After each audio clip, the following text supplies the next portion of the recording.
Yeah, I will now call the Estes City Council to action. If you'll please join me in the Pledge of Allegiance. I pledge allegiance to the flag of the United States of America and to the republic for which it stands, one nation, under God, indivisible, with liberty and justice for all. Can you give me a roll call, please? Counselor Hughes. Here. Counselor McElroy. Here. Counselor Prokop. Here. Counselor Tenbush. Here. Counselor Strobel. Here. Mayor Drinkwine. Here, thank you. All right, we are at the first citizen and community group comment, and I have a few here. So I'm just going to start off. Most of you, I think the term he's in, want to speak now at the beginning or at the secondary community comment. Figuring you all want to speak right now. Is that right? All right. First one I have is Michael Brewer, sorry. I will say our little light over there is having trouble working, so I will give you a verbal warning when you have 1 minute left. All right, you can go at any time. Okay, Go ahead. hello. First of all, my name is Michael Brewer. I am a new resident of Farmstead Road, 30187 Farmstead. I've lived here now about 2 years, and one of the reasons I moved here was for the beauty of the city. And now hearing that there might be a sewage plant that's going to be put next to my house is very disturbing. One, because that's not the reason I moved up here. Two, I have a 2-year-old child that, you know, I hold dearly, and just the point that, you know, you putting this plant near the house is not, I know, not 100% secure. And I want to make sure that the health of my child and the health of my family is safe. One of my concerns is also, what is the rush of putting it in an area where there is a bunch of residents, where there should be hopefully another area where you can put this that won't disturb the residents of that road. It's just very concerning, and just the smell, there's just a lot of issues that come with it. Also, isn't there already a sewage plant? I think that's in Timber Park. Has any discussions been brought up about just updating that instead of doing a whole new one? Has any discussions talked about the taxes that's going to impact the residents of the city as well? So those are just some of my concerns that I have. Thank you. Thank you. Yeah, I think this is Dean Walker. Walter, sorry. Gotta excuse me. Hard to read some of this.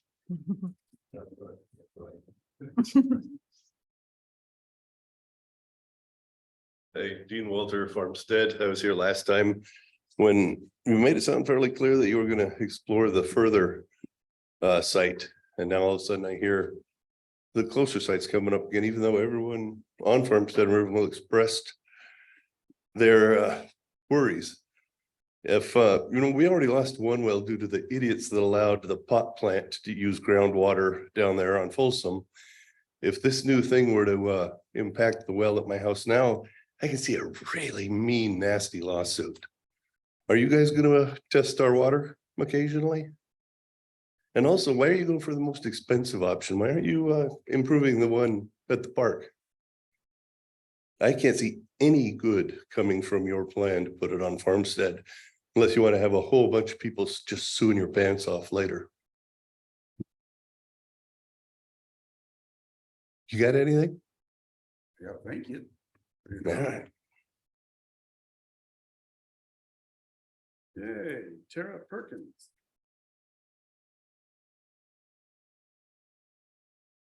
Hi, this is my 3rd time coming and talking about the sewage plant since November of 2021, and I've bugged all of you via emails and phone calls. And I don't actually love speaking publicly, so I'm going to read from a paper too, as usual.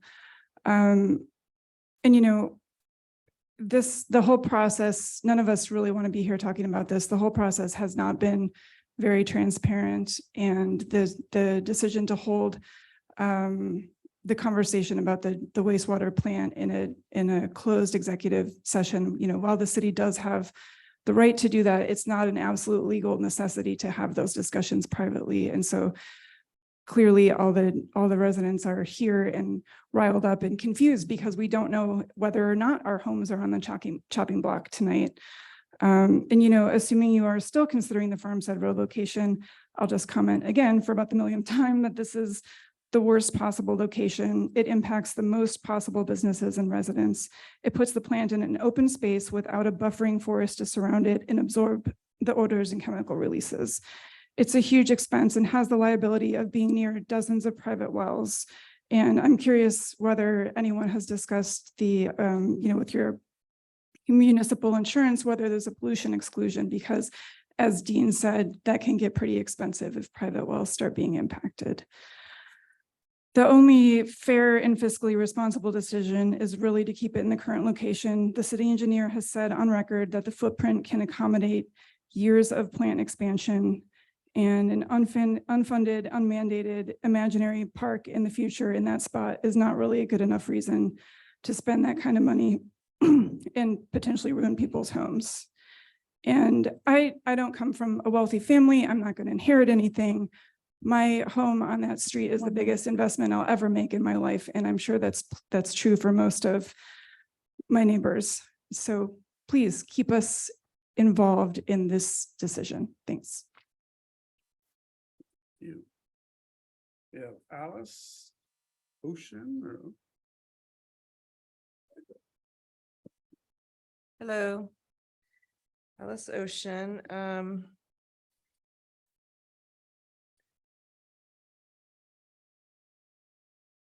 So, we all know that a new sewage plant is a necessary thing to happen.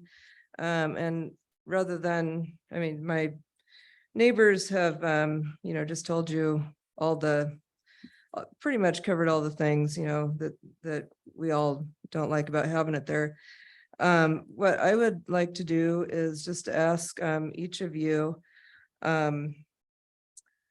to really, contemplate and consider what's the most practical, logical, financially sound and responsible decision. So what I'd like to ask you is what scenario best fits into those categories? What's most practical, logical, and financially sound to build a new facility, however you do it, build a new facility next to the current one at Timber Park or add on, however it's done.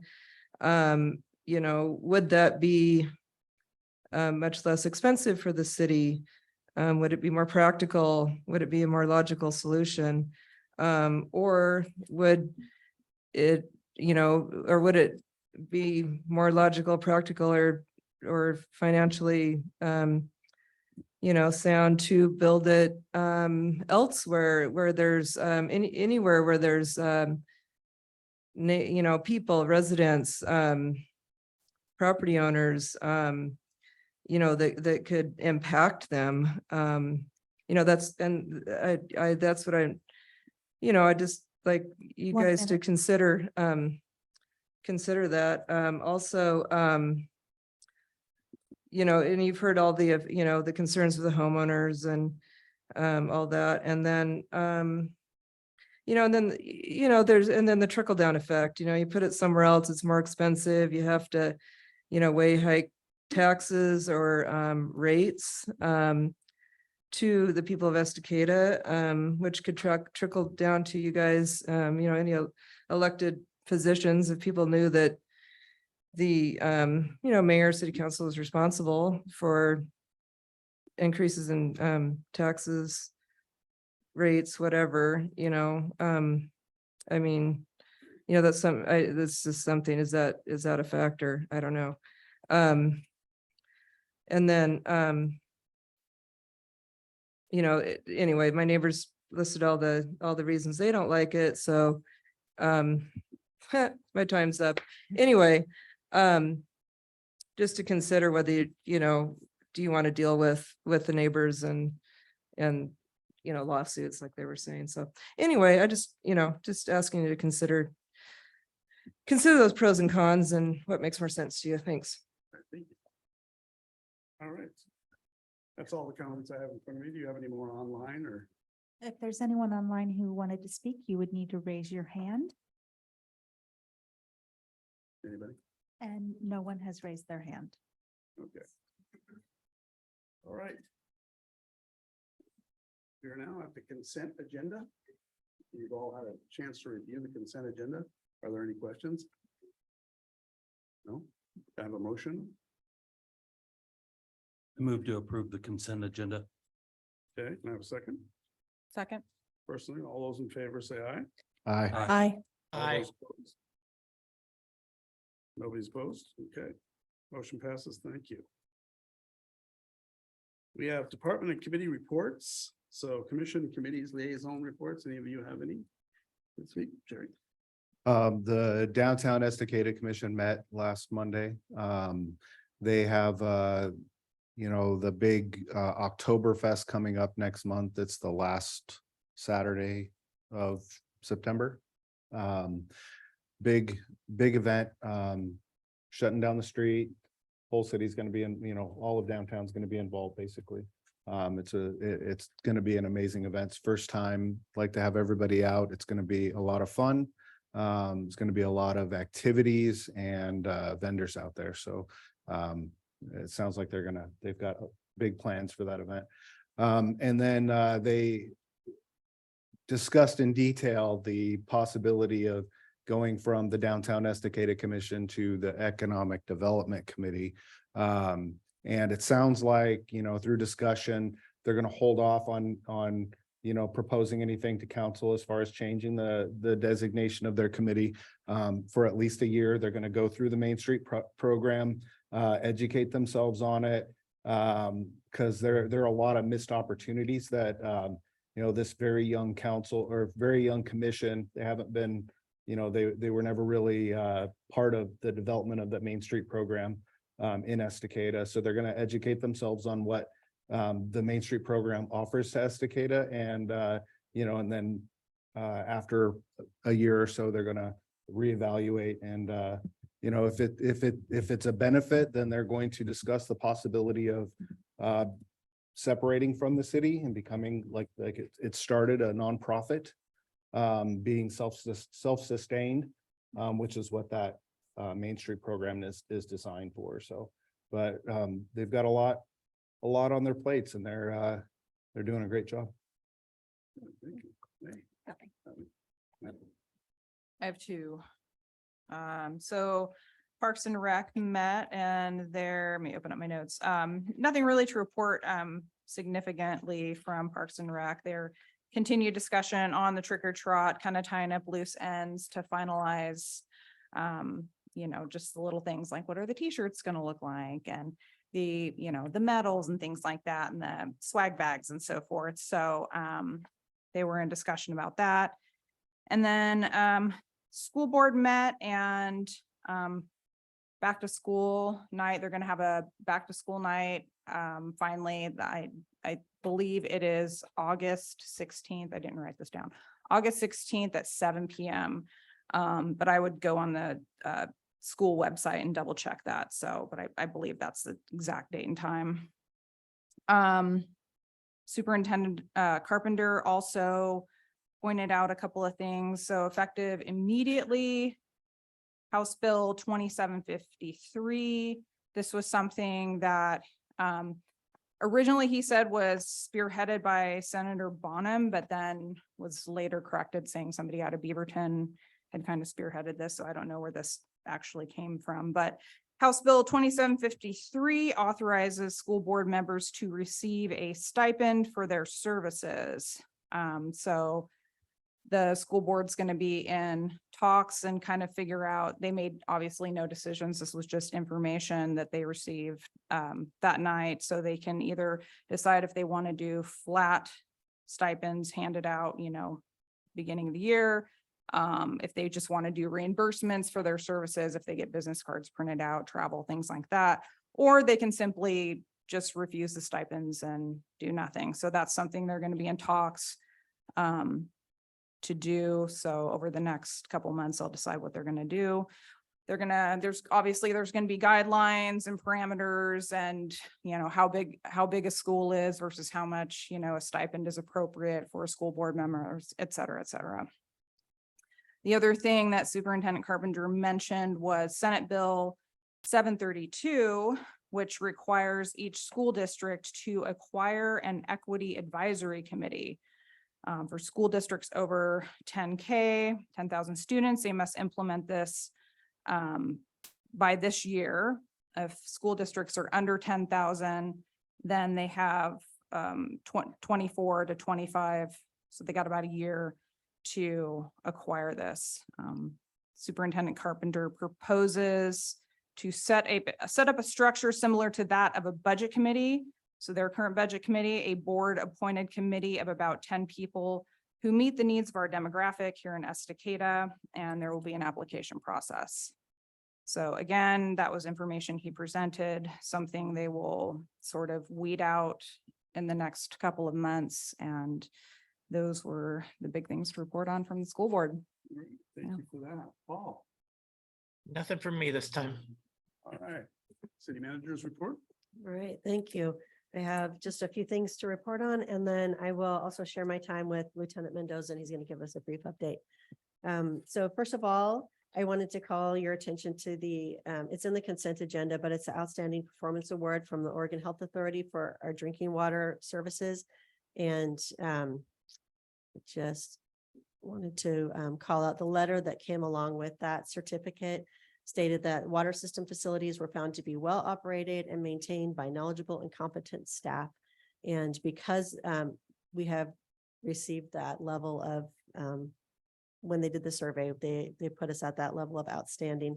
We don't have to be inspected for 5 years rather than 3. Usually they'll come around 3 years, but because they found that our staff was so competent, things are being managed so well, they'll extend that time. And I just wanted to say, I really appreciate our staff who take very seriously that they're making drinking water for our whole town. And they do an excellent job of that. So that is the first thing I wanted to call out. And then secondly, there was at the last council meeting, I was not able to be here, and I'm sorry that I was not here, but there was a comment made that there were some ordinances that were passed a year ago that had not been updated in the code.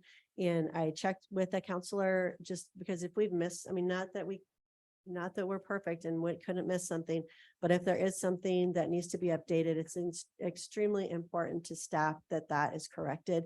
But when asked, it turned out there was no code that had not been updated. He thought it was former Counselor Lickey. He was concerned about a code with the boards and committees that he thought had not been, and it actually had been. And he acknowledged that. And so I just wanted to call that out because I really appreciate my staff and how thorough they are, and not to say that we're perfect and we don't make a mistake, but in this case, it was just an error in observation. And since it was stated at the meeting, I just wanted to clarify it at this meeting, that all the codes are up to date that needed to be updated. And then we are almost through with our punch list for Wade Creek Park 3. There's just a few things that we are wrapping up with the contractor, and that building is available to reserve. And so you would call City Hall, and we're getting quite a few reservations being made for the community to use it. We also are having our concerts in the park there.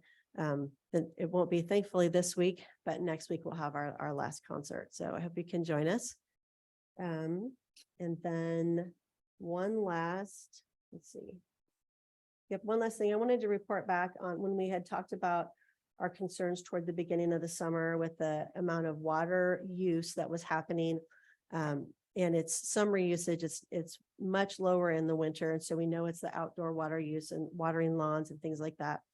And so we were concerned that we were reaching 70% or upwards of our water system capacity at this point.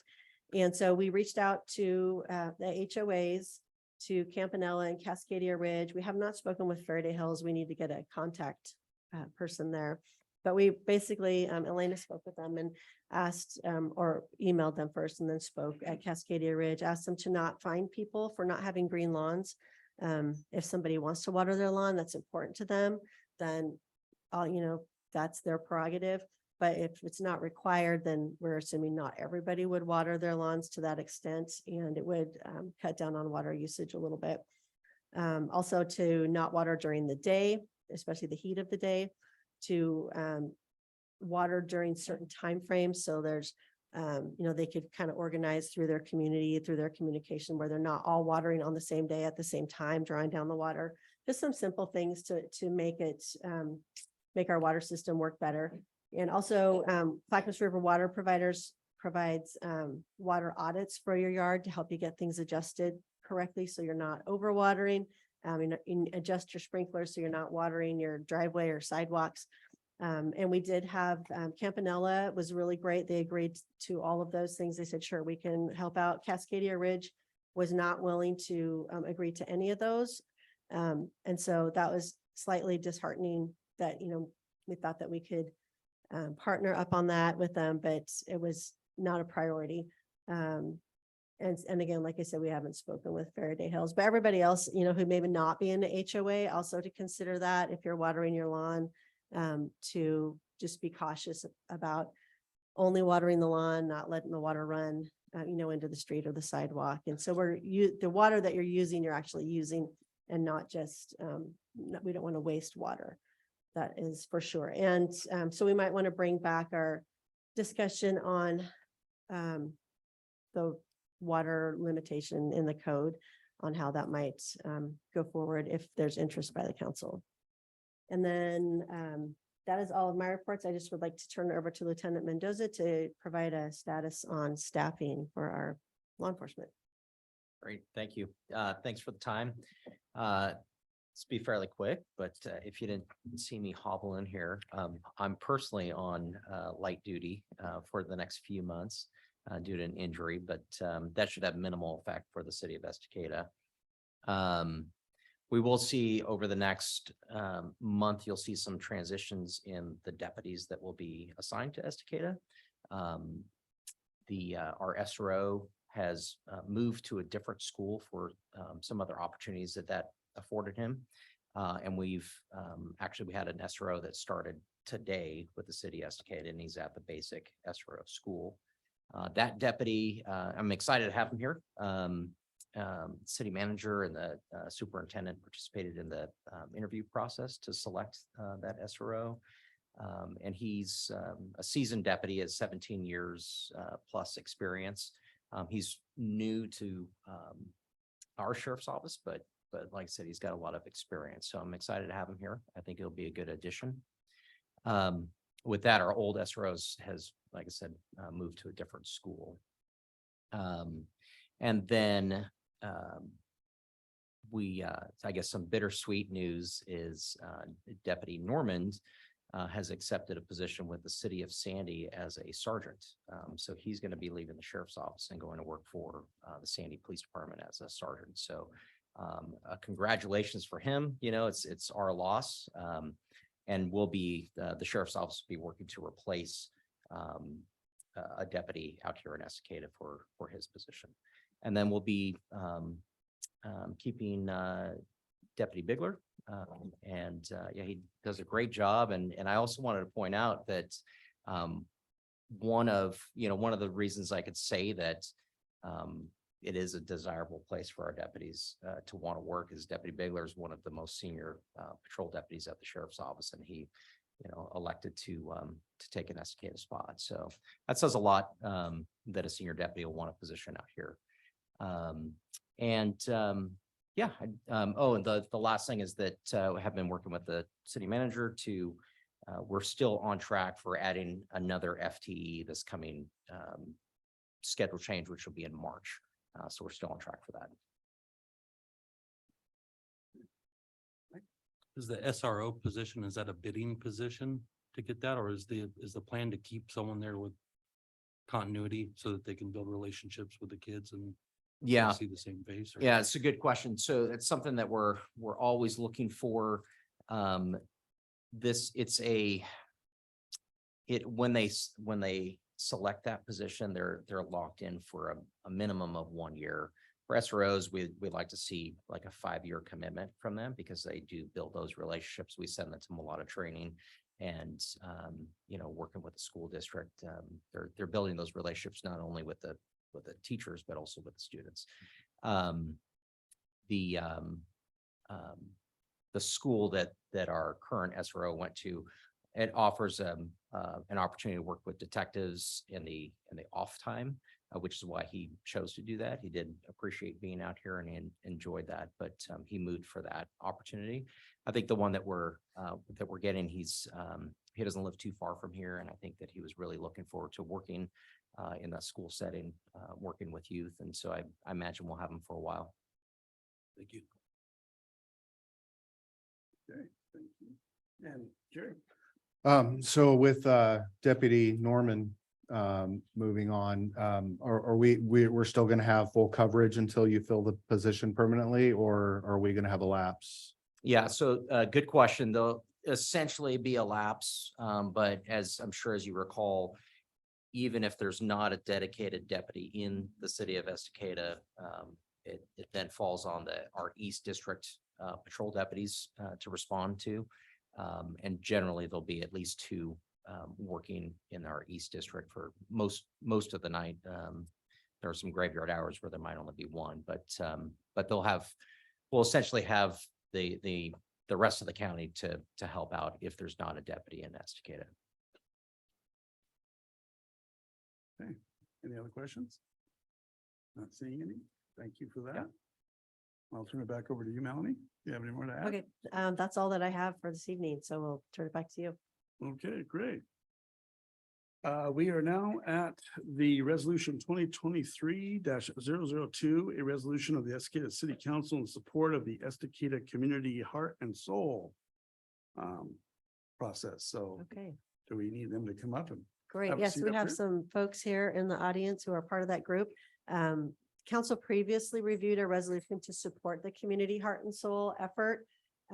Concerns were expressed and there was additional information that was needed. So the resolution has been revised and Rob Gaskell is here tonight. And Jane Reed is here.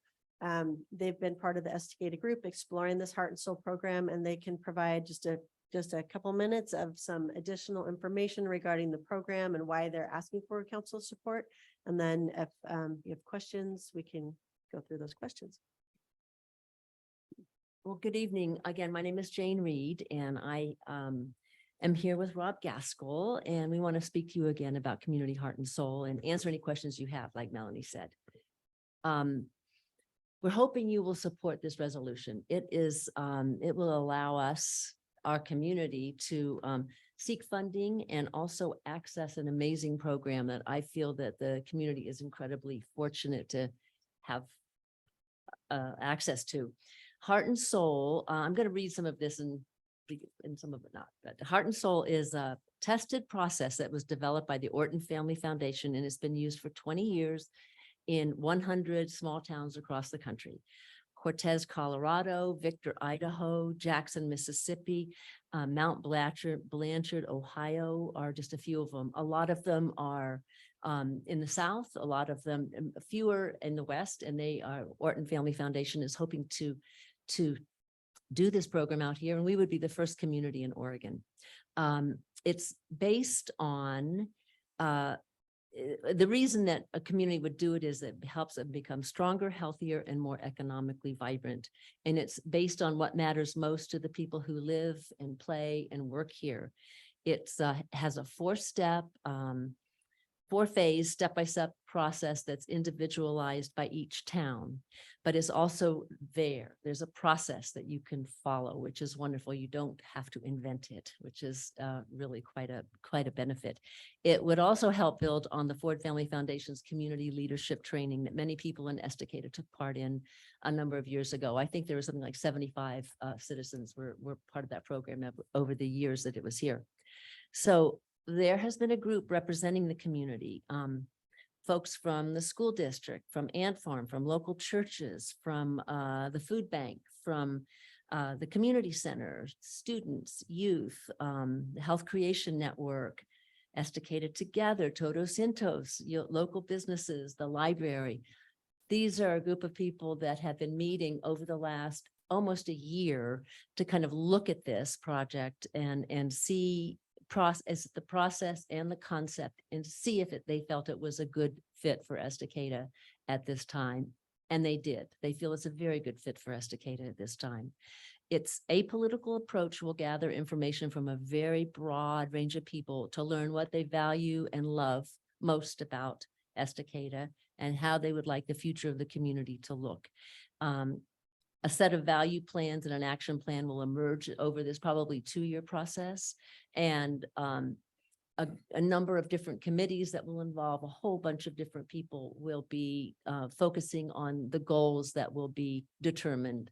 A lot of it around communication, around connection, around cooperation, around invitation, being invitational to new residents, stuff like that. So that's, Rob, you wanted to add some things to that too, so. Can I interrupt? Yes, you, Can I interrupt? Because I meant to read the resolution just real Yes. quickly. Do you before want to we- read it? So yeah, I'll That'd be read it great. really quick if that's all right. All right, so we did simplify it down from previous, but it says, whereas Estacada is experiencing unprecedented growth and change with many new residents and businesses coming into the community. And whereas Community Heart and Soul is a proven process for engaging a community and shaping its future. Whereas the city's leaders value involvement from a broad cross-section of residents. And whereas the 3 guiding principles of Community Heart and Soul, which are involve everyone, focus on what matters, and play the long game. And they mirror the desires of city leadership and support the council's goals to facilitate community interaction and communication and to support community vitality. So therefore, be it resolved, if this is approved, that the city of Estacada encourages the Community Heart and Soul process and will provide support that includes but is not limited to representation on the Heart and Soul team by staff or elected officials. Probably staff would be limited. We would be cautious of extending our staff, but obviously the council could make their choices on how to be involved. Staff or elected officials providing meeting space at City Hall and assistance in disseminating information about the project. And I'll turn it back to Rob. First of all, thanks for serving like you are. I've been on city council. It's a tough gig and I appreciate you all being here. Community Heart and Soul, as we've gone through this, it's taken a long time for me to understand exactly what we're doing. But it kind of in a nutshell, it's a feasibility study that we have their staff from Heart and Soul to Community Heart and Soul to teach us how to go about asking the right questions. It's just not some willy-nilly thing that we're doing.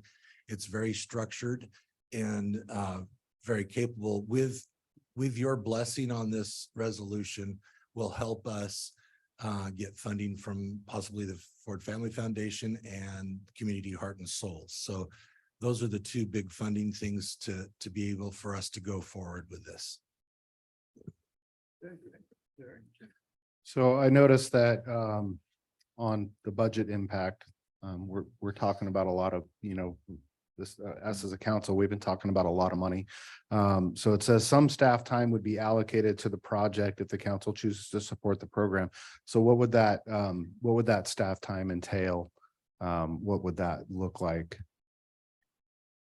I think that would be determined because we are now entering into the first phase of this where the work is kind of laid out. And I would imagine that if there would maybe be input at a meeting, there might be serving on a committee that is looking into something that is very connected to their work.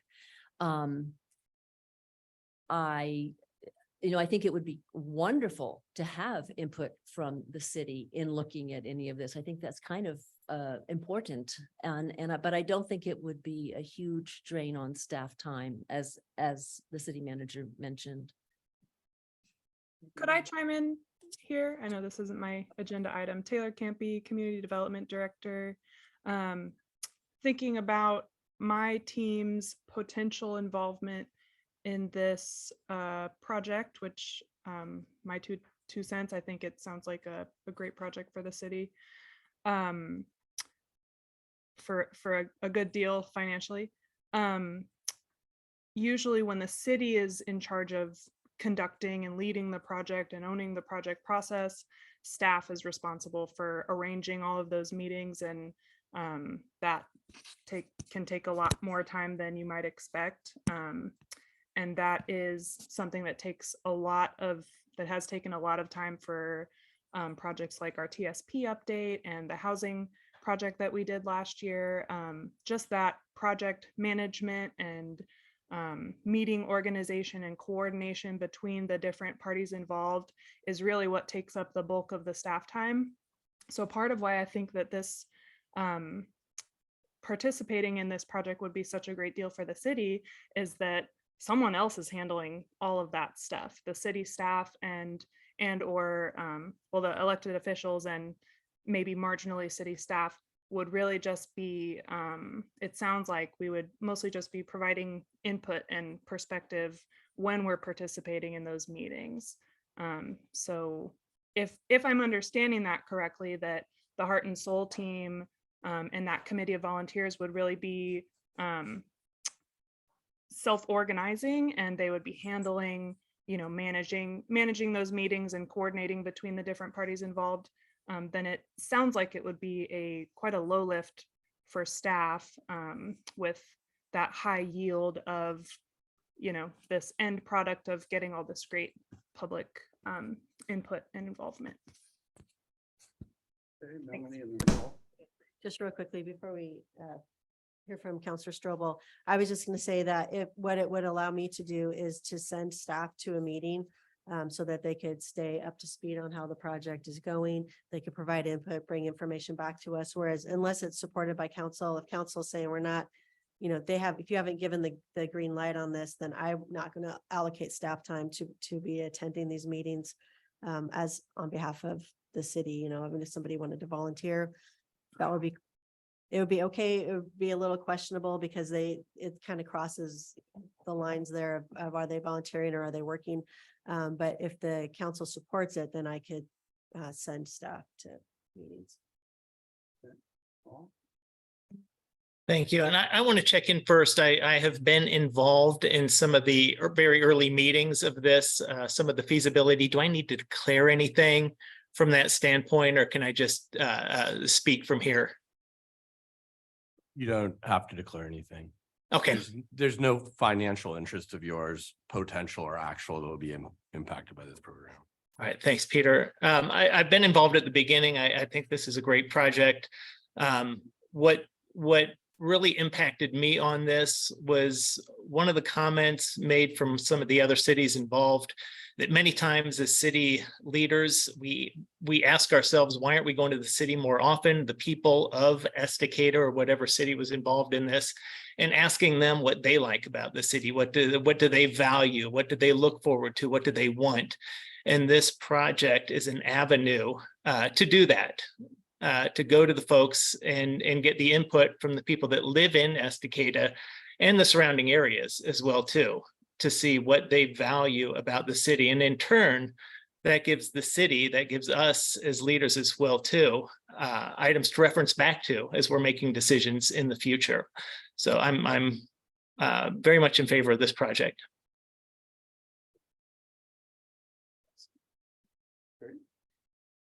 So with phase 4, has that just been omitted off of the resolution? So if you go to the Community Heart and Soul website, phase 4 is Heart and Soul statements are officially adopted by town and city councils, incorporated into comprehensive and other plans, and are used to guide future policies and decisions. So is that the thing that was revised in the resolution? Right. So there's a very specific in the state of Oregon, concept plan and comprehensive plan mean something very different than in other parts of the United States.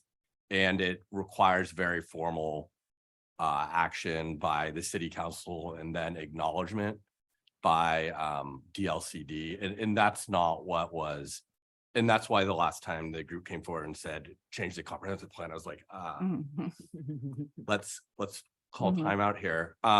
So I had looked into this too, and the group hasn't done one in Oregon, and it has been based mainly in the Northeast, like Vermont area, and then in the South.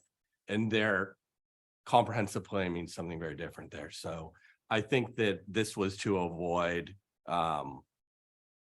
people not understanding exactly what the outcome would be, which it would be different in sewer.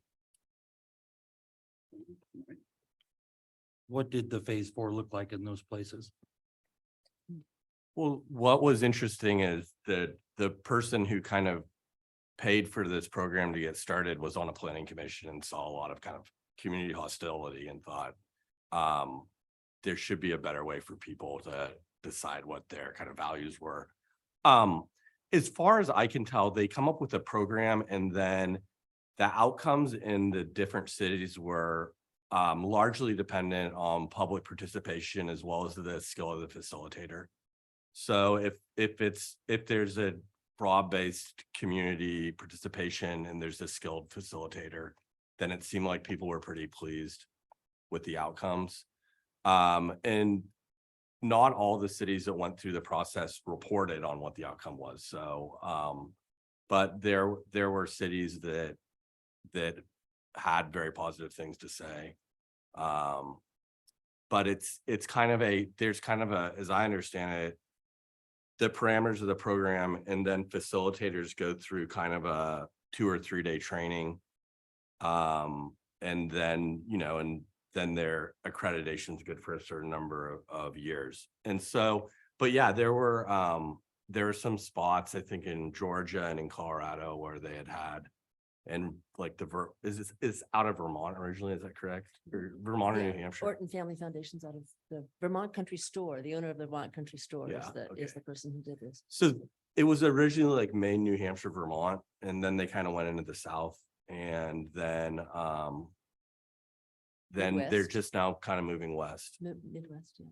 And I think that's maybe something Rob could speak to also, because that is one thing we took out, because how can you commit to accepting something that you don't know what it is in the future? And so we'll be getting updates along the way. But if you want to, I don't know, do you have any other comments about that, Rob? Just that we're not asking you to adopt anything at this point. We don't even know what the outcome's going to be because we haven't asked the people. We're going to bring that to you, and then then decisions can be made, but it's not like we're changing the bylaws of Estacada or anything like that. Yeah. So what I take from it is, in the end, it will turn into a residential advisory committee. So make recommendations to the city. Hey, this worked in our thing. Do you want to adopt that? Does that sound? Certainly a big part of Yeah. it. And it can, I think that it can address what is unveiled, what the value statements that come out of this are, which are pretty, I mean, I think they're very helpful to any group of people, any community, but they can inform the work that you do. I mean, I don't think it has to, anyway, will inform the work that the city does. It'll inform the work that the school district does. It'll inform the work that the food bank does. It'll inform the work that churches do. It'll just give a sense, because the very beginning part of this is reaching out to as many sectors in this community as we can. And it will involve as many people as we can on the different committees that emerge. You may have and interviewing people and talking to them and asking them these questions, and then taking that information and compiling it and reviewing it. And so it's different for every town. It's very different for every town. So who knows what it'll be like, but I think that it is a worthy venture for sure. And it does seem, every time we talk about it to people, it resonates with people. They're saying, we need that.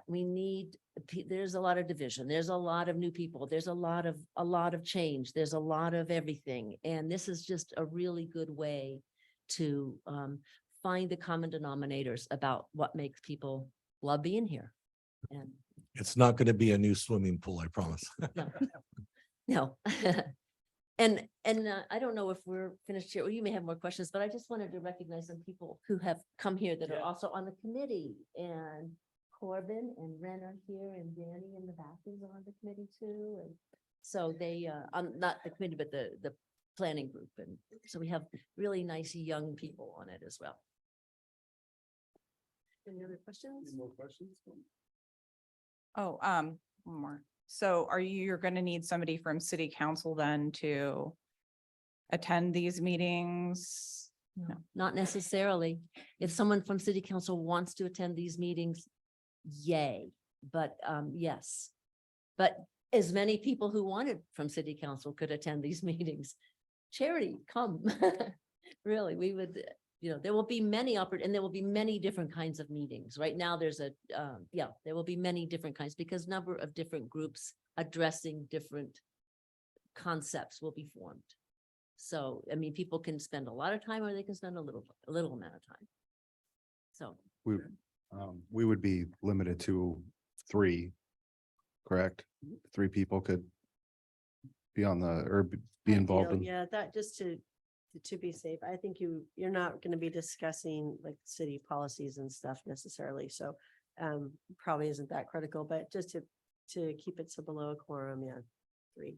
Okay. But if 3 of you, that would be pretty amazing. That'd be great. All of the information that's gathered from the community in the outreach, that would be available to us when you present it to the city. It's not just going to be a summary that's presented to us, but all of the outreach, if you guys are As I doing know, polls. yeah, I think so. I mean, I think we determined that. And if that's what you would want, then yes. And we could have updates along the Have way. updates along the way. Yeah, the biggest thing I don't want, and being in this position before too, is to be blindsided with something and then it's not what it really seems or anything like that. That's not what this is about. This is about getting information from our community, the people within our community, so that we can bring that to you guys to let you know what is going on, what the desires are of our community. They don't go, what the question is, what do you hate about Estacada? It's what do you like about Estacada? Taking a more positive approach. That's very simplified, but that's kind of the approach to take on this, that they help us navigate. I like the idea of the community outreach and getting feedback from everyone in the community. My concern would be an outside organization from not in this community is filtering that information and presenting it back. So as long as we have access to all the data that's gathered and we can get all the feedback from all the community members and not just feedback that might be filtered through a different lens. I would like to appreciate that. comment on that. At one point, many years ago, I had a feasibility study done here for a hotel. And the guy spent a half a day here, talked to certain people and decided, yeah, we're not, that's a bad idea. And it was an outside person that got a couple negative comments without talking to the business owners and going through the process. That it was very disappointing. It was like a $7,000 feasibility study for him just to slough it off. And that's not what this is about. And we get access to the process. But nobody has, I mean, they tell us how to do it. They show us how we can do it and how we can tweak it for what we want to have done. So there's nobody outside that's getting information and manipulating it at all. It's totally within the community. Thank you. And then Jane, we've been around for a while. We've been through lots of different groups and lots of different things in the city of Estacada, but what I worry about, and you gave a list in the beginning of all the people that are in favor of this. You said library and Ant Farm and all these great people out there, but they're not all of the community. So my fear is that we're not getting to parts of the community that may want to have input that aren't a part of that list that you brought up. Absolutely. How do we get them on board? Okay, that is the first phase that we are entering in. And the first phase is identifying who lives, works, and plays here. Identifying all the sectors of the community that people can think of and who the people are that you could talk to that would have connections with them. It's this huge charts that are all over the place. So, but that's after we get the go ahead. That's when the work begins. This beginning phase that we've been doing so far has been looking at it and seeing if it seems like a good fit and coming to the city, because before we can go ahead, you have to have, one needs approval from a city, the governmental entity that this is going to be in, not just because the foundation has found that that's important to have. If you're going to have a project that's to be successful, you all need to know about it. But that, I'm glad you brought that up, Sean, because it is what will happen. That's gonna be the work. Finding out what it is, talking to folks, getting this information. And it's going to be very interesting. Just think- so you know, Mayor, is that this is also just people that were on this little pre-committee. This is not the people that we're getting information from. These are the people we want to be, or that came to listen, be a part of it, find out what it's about, like we all were doing. So that's what that was. That wasn't us getting information from them on what they think of the city, because the last thing I want to do is be involved in a little wedge of people that we all know that are involved in our community and have their own ideas or agendas. That's not what this is about. Any more questions? No? All right, I guess let's put it to a vote. All right, I move to approve resolution 2023-022, a resolution of the Estacada City Council in support of Estacada's community heart and soul process. Second, Second. first and second. All those in favor say, no, let's go to a roll call on this. Counselor Hughes? No. Counselor McElroy? No. Counselor Prokop? Yes. Counselor Tenbush? Yes. Counselor Strobel? Yes. Mayor Drinkwine? No. Motion fails. Yeah, thank you. Can we have a little bit more discussion? After the fact. Sure. Yeah. So this is my question to you guys. What is your, just for information, what is your hang up? What is the deciding factor for you for your no vote?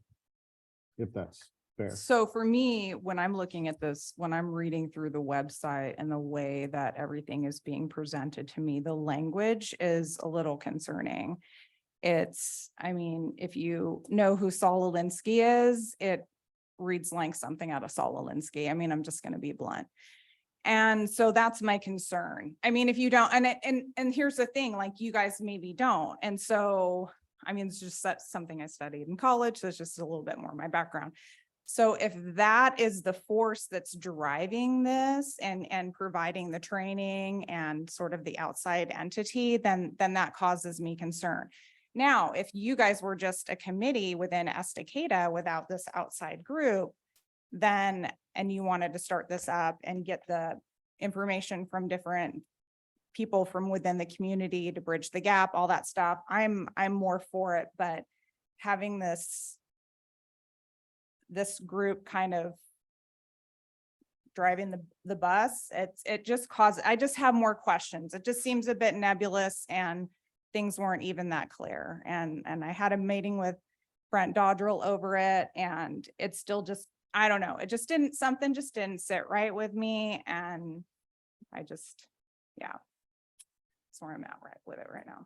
Okay, Mike. I'm on the same page. I would be all for the committee being a community-led committee that without outside involvement to do the same exact outreach without the framework provided from somebody outside of the community.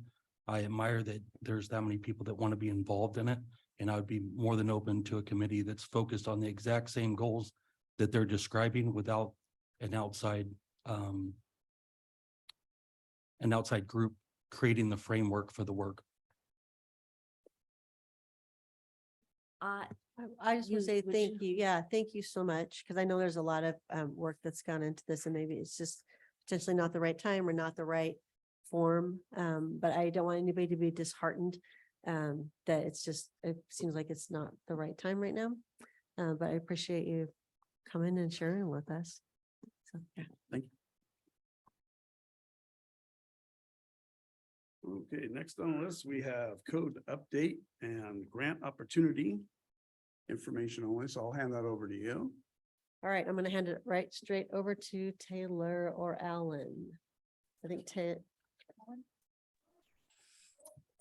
going to take it because we had a little switch later today. Sorry, I'm trying to get my dog to go outside. Okay, yeah, so we put in front of you an updated staff report. Oh, you can't see this. There's an updated staff report in front of you, and for those of you on Zoom, it's also uploaded to the meeting page for this meeting. So there's an updated staff report and also an additional exhibit just to give you all some extra context around just everything that we staff know about this potential grant opportunity. And the staff report was updated because we realized shortly before this meeting, that I had misunderstood the submittal requirements, which are a little confusing. Some of you might agree. If you look at the application form under application steps, I think I misunderstood how much time we had to get council approval for our submittal, thinking we could apply by the deadline, which is this Friday. And then it sounded like we didn't need the letter of council support until 45 days after that application. You can look at the application form and see where I was confused about that. So I apologize. This is a grant opportunity from the state Department of Land Conservation and Development. It is due on this Friday, August 18th. Staff, we learned about it on July 17th. We wouldn't actually have been able to get this in front of you until tonight anyway. But I know that in your emails back and forth with Melanie, we were saying there's no decision tonight. This is information only. And so I apologize for the confusion. We do need a decision whether or not you want to go forward with this or not tonight. And before I hand it over, Alan is the person who looked more closely into all of the details for this opportunity. So I am going to hand it over to him. But before I do that, I'll just note that it does appear to be a high benefit, low lift opportunity for us to get some basically free assistance from the state to update our code to improve the wildfire resilience of our housing stock. Mass timber is a type of wood product that it's broader than cross-laminated timber. Some of you might be familiar with that, but it's more resistant to fires. It'll hold its structure longer than traditional other building materials.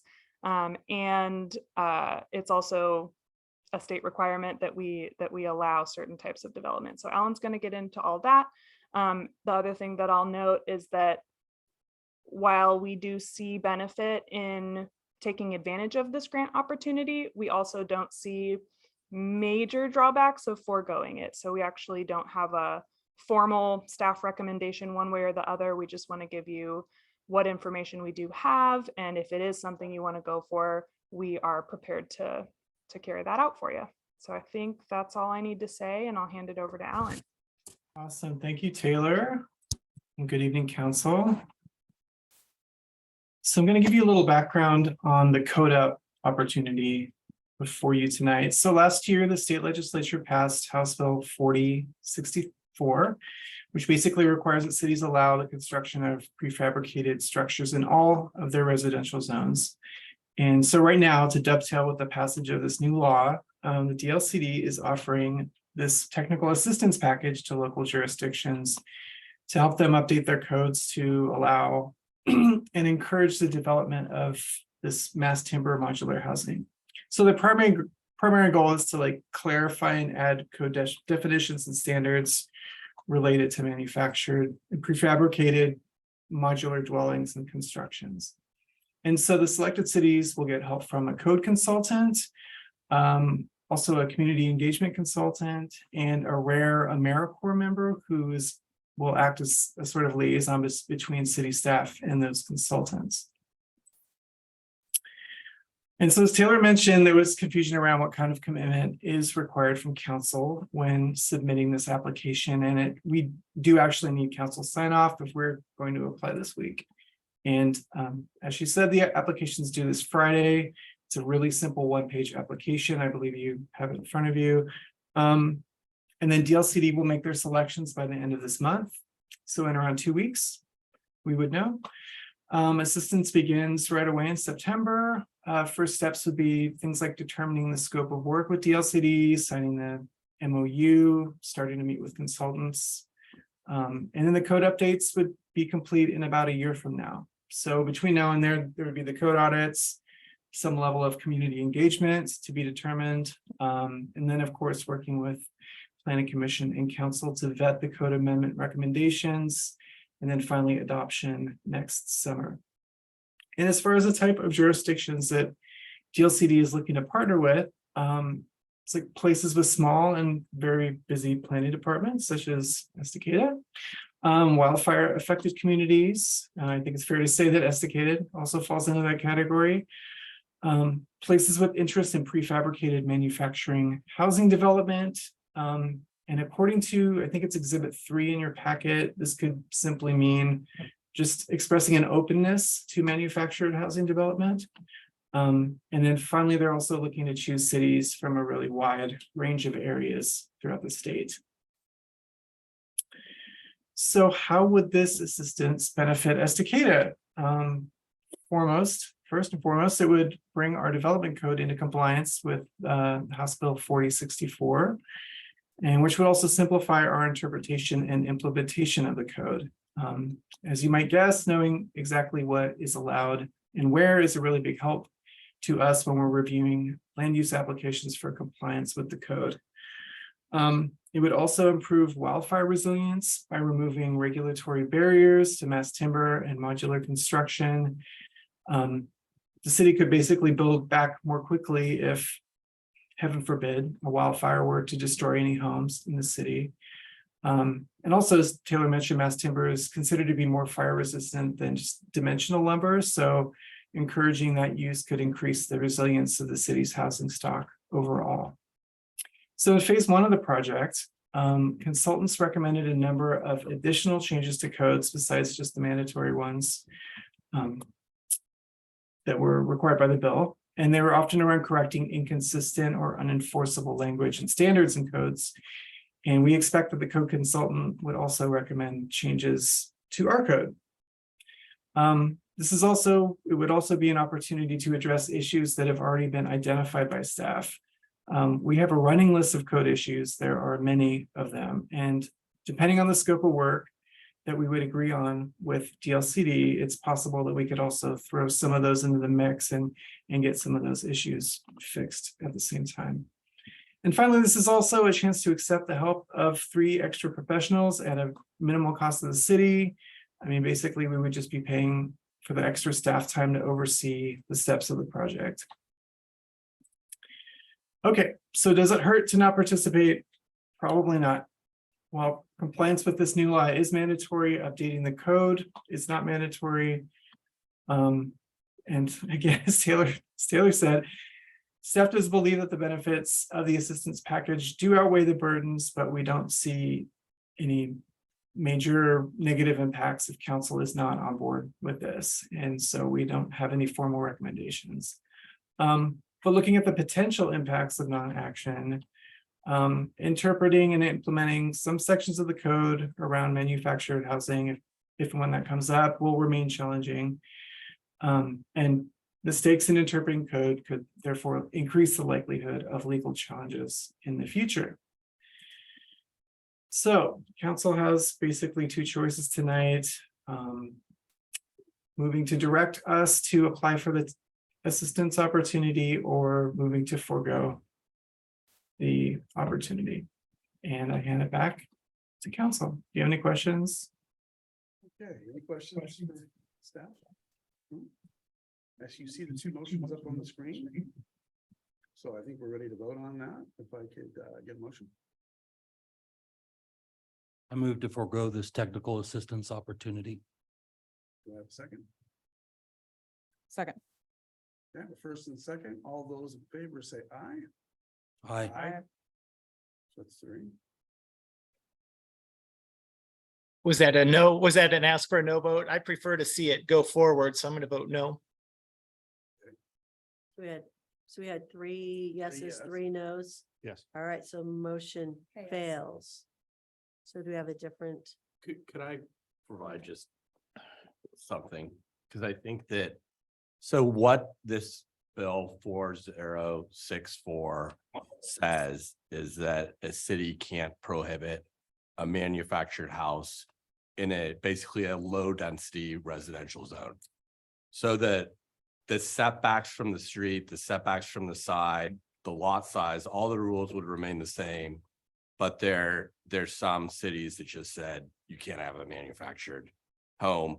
And then the other thing is, after certain cities were basically devastated by the wildfires, the manufactured housing in those cities had been built prior to the codes. And so the other thing that this did was basically say, if a manufactured house had been allowed, was there previously, you can't prohibit it from being built. And you can't, and if there's the other piece that some cities weren't allowing manufactured housing, new manufactured housing to be put in manufactured housing parks that were in existence. So it basically kind of slowly eliminated the park. And this legislation said you can't do that. So as far as like the impact to our code, as long as staff, let's say we got a site plan that had a standard size lot and all the setbacks and everything matched, but instead of being stick built, they were going to have a modular home on it. Staff would need to know that, and I don't know that our code will prohibit that anyway, but staff would need to know that state law would prevent that from saying this must be a stick built house. So technically, if a single family house was allowed in a residential zone, then this will be allowed too. If it's like a high density, then it wouldn't, that this would not be particularly applicable.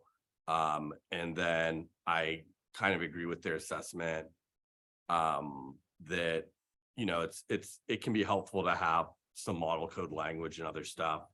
But as long as everyone remembers, we can't say just stick built homes, then we should be fine.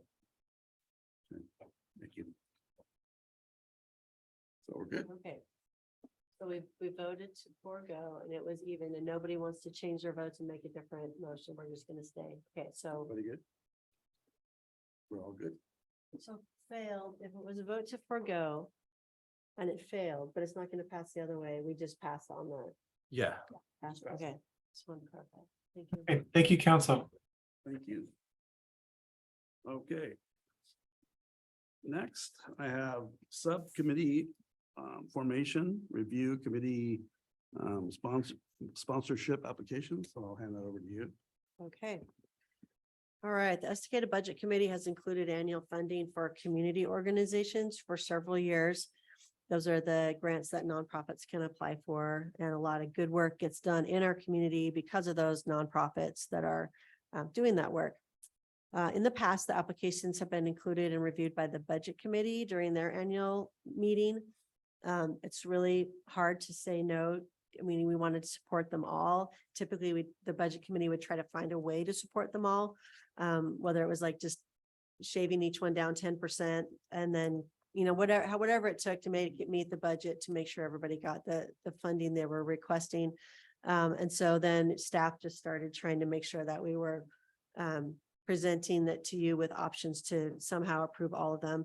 However, it seems like it would, and last year we discussed this at the September 12th council meeting, that to having a city council subcommittee that could review those applications and, you know, kind of if there's more questions to be asked about, okay, what did you do with it last year? How did it turn out? What are your, you know, just whatever questions as they're reviewing the grant applications and even coming up with criteria that they're going to look at to make sure that we're really awarding the grants to go to the best use in the community. And they're typically like a $2,500 max. So they're not a huge grant, but to help, it does help things happen in the community. So we'd like to see if you still want to form a subcommittee. It could be up to 3 of you that would review these grant applications when they come in and make a recommendation to the city council for how to award those funds. There's $15,000 included in the budget and the various sponsorships for community events. Typically, it's a social type of a service or an event or a youth program. I think you're familiar with those. So if you're still up for that, you'd like to have a review committee first, or we could just revert and go back to how we've been doing it, where we present it to you at the meeting and you just try to find a way to make it all work, or you could, if you have some time. I estimated you need a couple hours. Whoever would like to volunteer for this would need a couple hours to go over or 3 hours to go over the applications and review them. And then a couple hours to meet with the subcommittee to determine how to bring them forward to council. So. Council decide, are you on board with this? Doing a committee that could actually review these? I think We used to do Mayor, this the old days. yeah, I think Mayor, you're familiar with Yeah. how it used to And work. this was with the way to do it because we could even the money out a lot better and we made sure that all of them got something. And we tried to be fair versus now we're making these crash decisions where a lot of groups get a large amount and some don't get any. And a lot of them have to do with the school. We help the school a lot. I mean, different programs. So I kind of thought maybe we should reinvest in this and sit down and actually go over all of them, give them an opportunity to get some of this. So that's why we brought it back to you. So how do you feel about that? And this is instead of just bringing it in to the whole council. And so really the benefit is if like at council meeting, if you want to say, gosh, I wish I could have a little bit more information from such and such a group. Which it's at that point, it's hard to, I mean, we could go back and forth a little bit, but if you had the subcommittee and there was, you could just dig in a little bit more and ask those questions and then present it to the council, discuss it. Whatever, however you want to do it, it's fine with me. You all feeling comfortable with that? I'm good with that. That's fine. Yeah. Yeah, Paul? Are you Yep, comfortable well, with it? clarification, this is the subcommittee. Would that be the city council? Or would that be community members on the subcommittee? It would be both. You'd have both on this committee on my. I was just gonna have a subcommittee of the council, unless you want us to invite like maybe a couple budget committee members. Well, that's what I Yeah, thought. We'd that- have, okay. you know, half and half like we used to. where it that's was what a that's few what I of read. us and- Yeah. Yeah. You like the budget committee being involved too? Okay. yeah. So if there's 2 or 3 of you who might have time to do that, and then I'll reach out to budget committee also. And if you're involved in a group who might apply, then probably don't volunteer to be on the subcommittee, but, Yeah, I volunteer. yeah, okay. Great. Okay. Anybody else? Paul, do you want to sit on that? Yeah, I could help out. I've been involved before. Happy to do it again. And. Right. I don't know if you Anybody guys else, have or time should we I could just reach out to budget committee on this? You to will? commit to it. Excellent. Okay. Thank you, Mayor.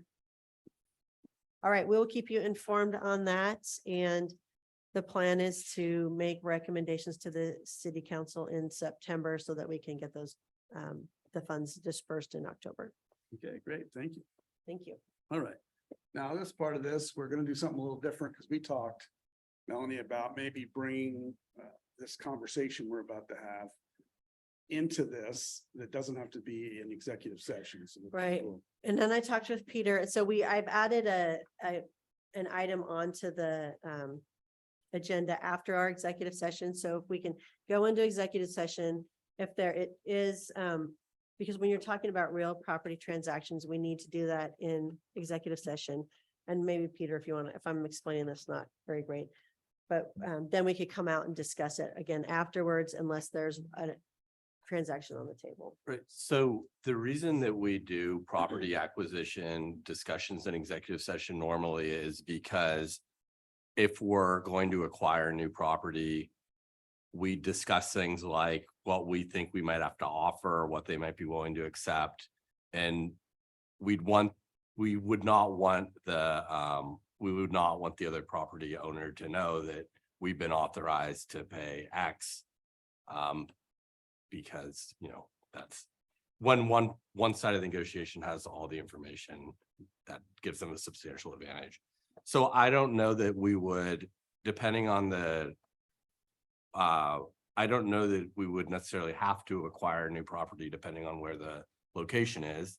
But of course, you're the decision makers. And so I said to Melanie, whether or not we think we might have to acquire new property, at least a very starting portion of the conversation should probably happen in exec session. And then we could invite the public back. And, you know, if we're not acquiring new property, then it's an easy conversation. If we are acquiring new property, then we want to keep that kind of price component secret, but the rest of the conversation could kind of happen in public. Okay. All right. So we will go on to the next citizen community group comment. Do I have any up on the screen? Joel. Joel, all right. Joel? Hey guys, how's it going? Good. How are you? So the earlier you were talking about the Heart and Soul group. I'm kind of very glad you guys did not move forward with that, because now that I'm not sitting on the board, I can talk freely about what that is. And that group is everywhere that I've done my research on it.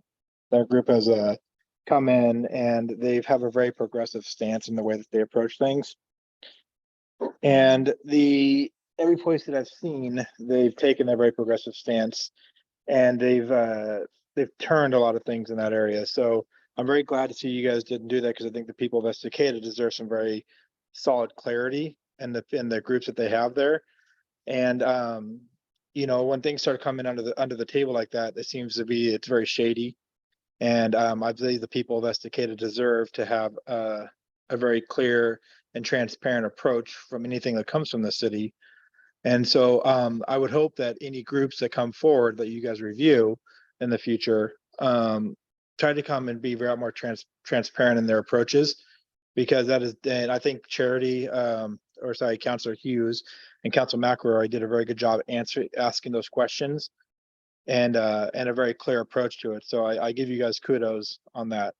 And I would encourage other counselors to be more either inquisitive of the approach that groups have, or to do more research on it and share that with the people that they represent, because it's very critical that people understand what it is, because that's the quickest way to lose faith in government, is by feeling that they're not being transparent. So I appreciate you, Councilor Hughes and Councilor McElroy and Mayor Drinkwine for stepping forward on that one. So Okay, thank you very much. that's all I got. All right, anybody else? No. No? Okay. No. All right, I don't have any more forms in front of me, so we'll move on. I have the mayor council reports and comments, so I will start off with you, Jay. It's a little odd that we're doing this before the I end know of it's the kinda weird meeting. to read too. Because I probably would have more to say after the executive session and after the discussion. I think that this council made some mistakes tonight. I think that we put a burden on the future generations of Estacada by not undergrounding the power at this point in this project. We're already spending, we're already going to be spending $2+ million on the project, another couple $100,000 to get that power underground now, rather than possibility of it costing, upwards of millions of dollars the next time the next time that street has to be redone, because the power will all be underground. And then being part of, so the process or the program of Heart and Soul is not their process, their programs aren't new to Estacada. The Ford Family Foundation came in and they spent it started out as an 8-year program, 4 cohorts every 2 years.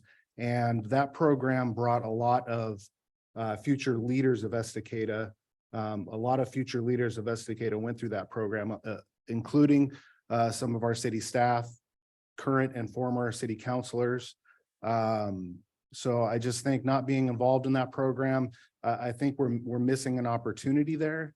And then also not taking advantage of the grant application that seems like it would take a lot of burden off of city staff. I think that was another mistake made by the council tonight, but I appreciate everybody that came out here and spoke about how they feel that with the wastewater treatment plant going in, certain locations would be a detriment to them.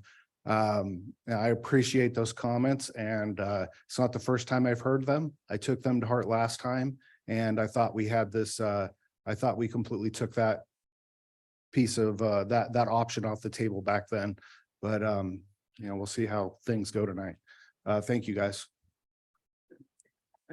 I just want to echo what Councilor Ten Bush said. I'm really disappointed in the lack of support for community heart and soul and the lack of understanding. I really encourage each of you to attend one of the meetings. Yes, you get money from companies. They give you a little framework, but it's all community led. We make the decisions. So I'm really disappointed in that. And I do want to point out that the public library is having a cooling center. Tomorrow it'd be from 10 to 6 and Wednesday, 10 to 5 and Friday as well. And Saturday, 11 to 5. So if anybody needs it, I hope they can go in there. All right, Paul. I just want to thank everyone for the discussion today. Yeah, I'm disappointed about Heart and Soul as well too. I think the big part for me there is it was community led, and it goes out to the folks to ask them what they want to see in Estacada. If some other group can pick that up, I would fully support that as well too. But thanks for the discussion. Thanks for the input from the city. I appreciate you guys. Want to say thank you for everyone that came out. It's nice seeing more faces out there and getting more feedback. It was my understanding on the undergrounding of the power that it was over $500,000 savings to not underground it. It was going to make the impact on the businesses along Main Street 1 to 2 months less. And that's why I thought it was a good idea. I didn't hear from anyone that the future is that we're going to underground all the power. It's just in the new developments. All of the existing built out areas of Estacada, we're not going to spend hundreds of millions of dollars undergrounding that. And that's why I didn't see the value in undergrounding 3 blocks for $500,000 and 1 to 2 months of impact on those businesses for having overground power coming in, overground power going out, except for in the new developed areas. That's still going to happen. It's going to be undergrounded, but it's not going to change the infrastructure that's already built out, was my understanding. That's why I voted that way. Charity. Thanks again, everybody coming out tonight. Appreciate everybody that came out from Farmstead Road and expressed their concerns. I'm in agreement with Councilor Ten Bush. Originally we thought that was kind of, off the table, and some things are going in some different directions. And so, yeah, we'll discuss tonight and see what happens. But I appreciate Melanie phone calls Friday, very in-depth emails. Those are always very, very informative and set us up for as much success as possible for these meetings. I think everybody got to say what they had to say. And again, appreciate you coming out tonight. Hope to see you at the next meeting. All right. And on my part, usually I give a little speech about what I think or don't think. But my decision on the heart and soul wasn't based upon the heart and soul as a whole. It was based upon the direction it was coming from. The heart and soul is all great if it's your community working at that. If they are the ones that start it, they're the ones that finish it, and they talk to the whole community, not just a piece of it. I've been on these groups for years and years and years. I've seen all these groups either be successful or fail, but each group was different. Some would involve everybody. Some would only involve one side. And in that process, that one side would fail. We are a town that is already divided because of everything that's happening around us. We've got to stop that. And letting a group from the outside dictate the inside is not the way to do that. We've got to talk to each other first. We've got to find out what the other part of our little city is talking about, what they're thinking, bring them into the fold so that we're all on the same page. Then it will work. That's why I voted no. And to our partner that left just a few minutes ago, we haven't decided on a location. So the threats to suing the city for making a decision we haven't even made yet was a little ridiculous. And I know we get hit all the time, but let's hear what we have to say first before you nail us to a cross. Sorry to say. But that said, I enjoy seeing all of you out there, and I'm glad people are actually showing up at these council meetings. It makes a difference in the choices we make and that you see we make. So thank you again for that. We're going into executive session. I have to read this next slip, but in that we'll have to ask you all to leave. And you know the routine. The Estacada City Council will now meet in executive session. The executive session is held pursuant to ORS 192.660, which allows the council to meet in executive session to conduct deliberations with persons designated by the governing body to negotiate real property transactions. Representatives of the news media and designated staff shall be allowed to attend the executive session. All other members of the audience are asked to leave the room. Representatives of the news media are specifically directed not to report on any of the deliberations during the executive session, except to state the general subject of the session. As previously announced, no decision may be made in executive session. At the end of executive session, we will return to open session and welcome the audience back in the room. So thank you. So for those that are on, viewing this on Zoom, we will turn off the mics and turn off the camera. And so then when we're finished with the executive session, we'll turn those back on. And so then you'll be back in the meeting. How with how us. does that work with Paul being on there though? We're going to call him on the phone. Okay. Thank you for reminding me. I'm going to call Paul.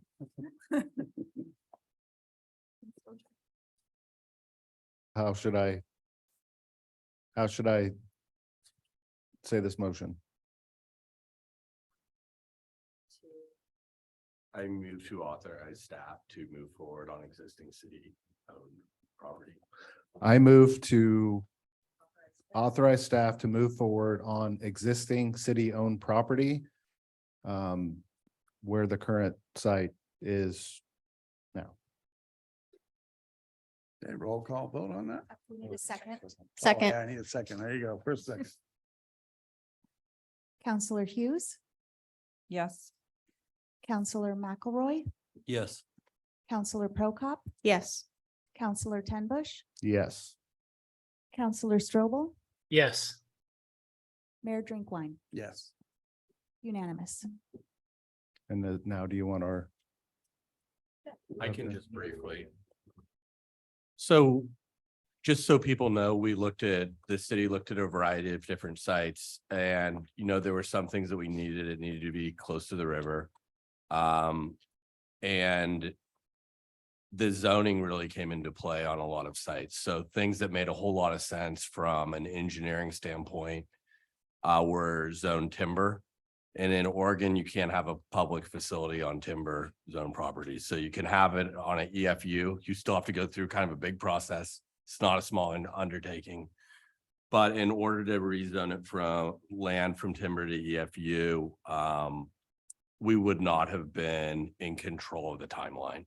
And we needed to make certain representations and assurances to DEQ. And, my position is always, if we're going to make that representation, we need to know we're going to meet it. And on those timber zoned parcels, we couldn't make those representations. Other sites that were, fairways outside of the property, but still usable. There were some access issues, some unknowns as far as particular heavy truck access that made us kind of take those off the table. We were tasked with staff to look outside the box. We did do that. We had some preliminary discussions and unfortunately, those really didn't bear fruit. The existing site, we'd probably say we know we're going to save a significant amount of money over some of the viable sites that we knew were viable. And a lot of it came down to duties to ratepayers and them understanding that as much as they might enjoy park amenities somewhere, that the city really takes seriously its obligation to be good stewards of their finances. So you know, there was some from my standpoint, there was some misinformation that kind of went out during the process, and there were some concerned members of the community that maybe shouldn't have been concerned because maybe something was never really much of an option, but it's not staff's decision. And if there is even a chance that the city is going to have to acquire property, you know, we want to have as much leverage as possible in that. So that's why we didn't say more about what locations we were strongly looking at and what we weren't. Very well said. Thank you. That being said, we made the hard decision. We hope you're happy with our decision. It won't be affecting any of your properties in the future otherwise. So we thank you for coming tonight. And thank you, everybody, for being here and making these tough decisions, and staff as well. I will now conclude this city council meeting.